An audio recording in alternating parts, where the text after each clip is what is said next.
Welcome back. Today, we're diving into a pretty intense critique of the series Starfleet Academy, and it comes from the YouTube channel Desparu. Now, this isn't just some casual complaint. It's a full-on breakdown that argues modern franchises are basically at war with their own fans. So let's get into the argument. Right out of the gate, the source does not pull any punches. I mean, calling it the worst episode of television is one thing, but saying it doesn't even qualify as television, that sets a powerful tone for this whole analysis.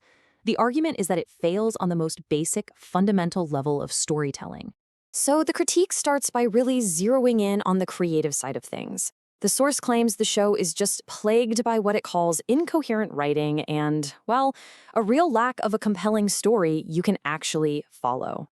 A big piece of this is the dialogue. The argument is that it often feels completely disconnected from what's happening on screen. The video's creator uses specific lines that are trying to sound deep, but in their opinion, they just fall flat and don't connect to the characters or the plot at all. And here's a perfect example of what they're talking about. The source uses direct quotes like this one to make its point. The argument is that the show's attempt at being philosophical just comes off as shallow, kind of like a shower thought that sounds cool for a second, but doesn't really mean anything. But the critique goes way beyond just the dialogue. The source points to some really specific story choices that, to them, show a total misunderstanding of how drama works. We're talking about a main plot that revolves around a play we, the audience, never even get to see. Or characters acting in ways that just don't line up with who they're supposed to be. It even builds this case that the show favors emotional weakness over what it calls traditional masculine stoicism. Okay, so you have all these creative complaints, but this is where the whole argument takes a much bigger, and let's be honest, much more provocative turn. It's about the show's entire reason for being. So, according to the source, this is the crucial point. The show isn't just crap entertainment, it's actively working as crap propaganda. The creator hammers on this phrase, theater is statecraft, to argue there's a deliberate message being pushed. They even use the word fascism to describe what they see as entertainment that's serving some kind of state-like ideology. Now, when the video says propaganda, it's defining it in a specific way. It's not about traditional politics, necessarily. It's about a creative choice, the choice to embed certain ideologies into the story, which, the source claims, ends up pushing away the franchise's core long-term fans. And that idea of pushing fans away leads us right into the next major theme of the video. This growing and seemingly hostile divide between the people making the show and the audience that's been there for years. The source pulls quotes like this one from a cast member and sees them as totally dismissive of any fan criticism.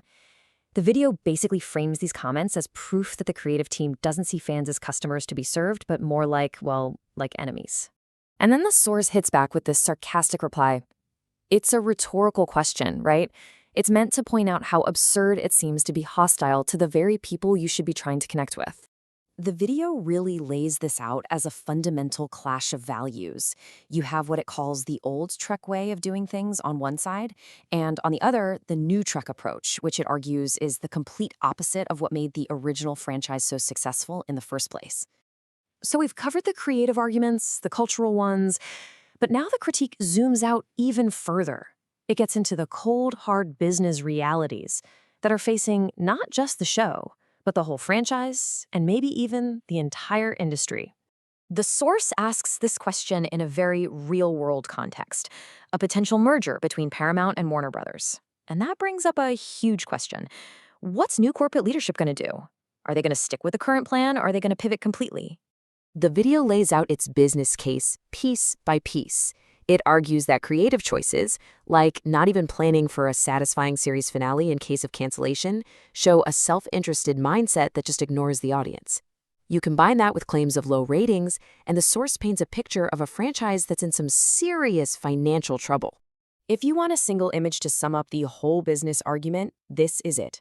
The video claims that Hollywood is making a terrible financial decision by trying to appeal to what the source calls the fringes of society.